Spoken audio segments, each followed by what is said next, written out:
We've got the Mercedes-Benz GLC plug-in hybrid. Wait till you hear the range.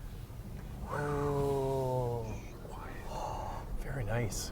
Very nice. how about that? All right, we're in the Mercedes-Benz GLC. This one's the plug-in and great range, as we mentioned off the beginning. We're going to tell you all about that. What's under the hood of this thing? A 2-liter turbocharged 4-cylinder with a plug-in hybrid system. It's matched to a 9-speed automatic transmission and gets a combined 313 horsepower and 406 pound-feet of torque. Standard all-wheel drive. Now this has a 24.8 kilowatt-hour battery and gets 87 kilometers, 54 miles of range. That's good range, friends. If you follow along in the plug-in hybrid world, that is excellent. All right, let's get into the key standard features of this GLC. The base trim comes with a 12.3-inch digital driver display, an 11.9-inch touchscreen, wireless Apple CarPlay and Android Auto, a front base audio system, wireless charger, heated and powered front seats with memory, leatherette upholstery, a heated steering wheel, 64 color ambient lighting, and a foot-activated tailgate. In the US, a heated steering wheel is not standard but available for $250. Navigation, though, is standard. So, we're going to talk about the brakes later on in our hot topic, and it's worth sticking around for. Right now, we're going to get into how does it drive. I think this still, even though it's electrified, has traditional Mercedes luxury. Refined, it's quick, it's quiet, comfortable. Even the steering feels really good. Not too light, not too heavy. It's really quite well weighted. Acceleration from a stoplight is really good. And I'm really surprised by the maneuverability of this in the city. The turning radius is fantastic. Okay, so we did a top 5 compact luxury SUV. We do one every year. I'll put the link here. And we go through all of the cars. We hadn't driven this yet. We'd only driven the gas model. And we like the gas model for all the things that Mercedes-Benz is known for. And they didn't screw it up. They kept all of that goodness and just added what makes it even more luxurious, which is a quieter cabin thanks to the electrification. So if that's your jam, if you like a refined and easy to drive car, you're going to really like this. This also has rear air suspension, and I think it was a good idea to add that as standard equipment because you've got the heavier battery and it just never gives up that comfort level that you're looking for in a Mercedes-Benz. Yeah, when you get into high-end electric vehicles, whether it's the Taycan or, you know, the Model S, for example, air suspension is there to mitigate the weight of the battery, and that's why they did it. There's lots of different dynamic modes. We have it in electric right now. What else can we put it in? Got to put it in S for subscribe, and if you can hit that notification bell, you'll be notified when all of our reviews drop, and then you can watch them. And we do this, the couple car review, twice a week. The first one drops on Wednesday. We put another one out on Saturday. So make sure to like and subscribe. Okay, we're getting up to higher speeds now. So it's in electric, but put your foot on the floor. Let's kick it. And it wakes up the gas engine. You hear the gas engine now? And then you get that combined horsepower and combined torque number. Yeah, so that's what you do. You can also just drive it. We've talked about put it in S for subscribe. What other? You can put it in hybrid, which just lets it figure it out like a regular hybrid. You put it in sport, which is going to wake up the gas engine more. And then you have another setting, which is B for save the battery for later. Well, we said when we drove the gas model that you can't really tell the difference between the last generation and this generation. No. And you can't really tell this is electrified other than the badge on the back. But that's what I like about it, is that it just looks like a regular gas model. So I'm glad Mercedes-Benz did that with this plug-in hybrid. It gets 7.4 inches of ground clearance, and it comes standard with LED headlamps, LED tail lamps, power folding exterior mirrors that are heated, 18-inch wheels, available 19 and 20-inch wheels, and then also available the LED digital headlamps. Now, speaking of the wheels, Andrea, they have these, this has got the AMG package on it, and I don't love the wheels. I mean, looks so old-fashioned now. They need to come up with something new for their AMG wheel. They all kind of look like this.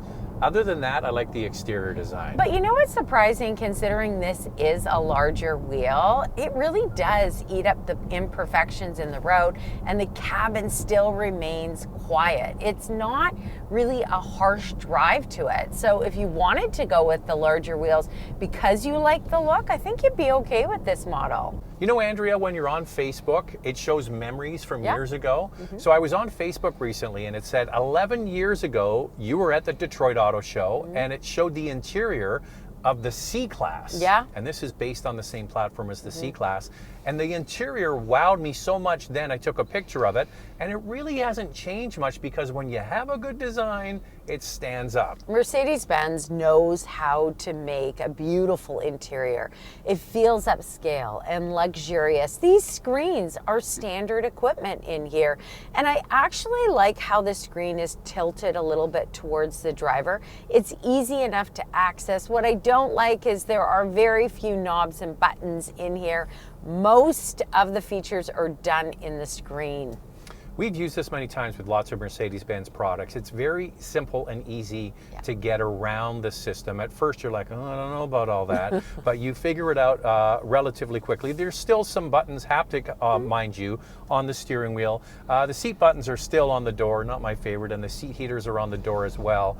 But it's, like I said in a previous video, Andrea, like a week or so ago, it's all muscle memory, where whatever you get used to, you do get used to it. And we spoke to Mercedes-Benz product planner at an event that we were at, and they said it was really important to them to keep the seats on the door so you can adjust. Heated seats are on the door as well, and the heated steering wheel is connected to that button. So that is a good thing. And I would agree with Zach that the system is intuitive enough to use.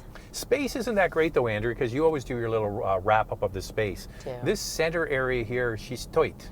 It takes up a lot of space for sure. We've got our coffees here, but the wireless charger is inside, so it's a little bit harder to access it. I don't think it's the best place for it. Of course, this is very good. You've even got a tray here for some little items, and the door pockets are wide. I find the seats to be comfortable. They give you enough thigh support and lumbar support. Overall, Mercedes-Benz truly has tuned this vehicle for comfort. Now, this comes standard with leatherette upholstery, available leather and Napa leather if you choose. But what I love is that there's a variety of colors that you can choose from in different trim pieces, whether you go with leatherette leather or Napa leather. If you want extra features, they're in different packages like navigation, a head-up display, a Guard 360 anti-theft alarm system, 15-speaker Burmester sound system, ventilated front seats, heated rear seats, panoramic sunroof, and heat and noise insulated glass. Well, the GLC is in the compact class. The back seat isn't huge, but it is comfortable. How does it stack up? Comparing this PHEV to the Volvo XC60 plug-in hybrid, the GLC has 40.7 inches of front row legroom, which is almost an inch less than the Volvo. Second row legroom at 37.4 inches is half an inch less than the XC60. Lifting up the power liftgate, what you notice is there is a little bit of space stolen from the cargo area for the larger battery to get all that range. And because of that, there is no spare tire. The tire repair kit lives in the cargo space. Space behind the second row is 16.6 cubic feet, and overall cargo space 54 cubic feet, which is more than the Volvo. Okay, remember Hot Topic because we're getting it into the braking. Now it's time for your questions. Time now for questions, coffee, and cars. Your questions from Instagram. Nice vehicle and interior, this or the X5? I'd go with the X5, purely for the 6 cylinders and extra power. Why do these luxury cars require premium fuel? Okay, so I'll touch on the X5 and then Zach will do the premium fuel. But the X5 is way more expensive than this. It's bigger than this. This is the compact class. X5 is mid-size. And this gets more range, but the X5 is better now range-wise. 61 kilometers, 38 miles. It's about 20 kilometers less than this.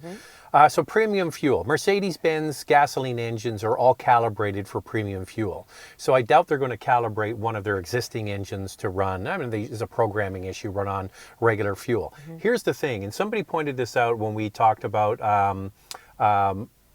the subcompact class and the GLA, and because it runs on premium gas versus the Q3, which ran on regular. And he said, look at the difference in fuel economy. So yes, you're paying less at the pump for the fuel, but you use more of it. So when you have a high mileage car, something you want to get the best fuel economy out of, a premium gas engine will get much better fuel economy. And remember, this is also a plug-in hybrid. So with 87 kilometers, 54 miles of range, if you can drive it in pure EV mode most of the time, charge it every night, well, you're not going to be using a lot of premium fuel anyway. Like the interior, but doesn't the instrument cluster get a lot of glare on sunny days? It does not. Surprisingly, it does not, because these are some pretty big screens in here. But we've had sunny days lately. Rare in Vancouver, but yeah, it's all very well backlit. The graphics are big and easy to read, no problemo. Hey, do you want to get a question in for Questions, Coffee, and Cars? Well, all you have to do is follow along on Instagram. It's Motormouth_Andrea to see what's going on behind the scenes. That's how you get a question in. For me, it's Motormouth_Auto, and the links are below the like button. I wonder how this stacks up against the Volvo XC60 T8 PHEV. Obviously, the Volvo has an older design, but the level of comfort and class inside and out is hard to match, in my opinion. Well, it is the original Gangsta, the OG plug-in. And you know what?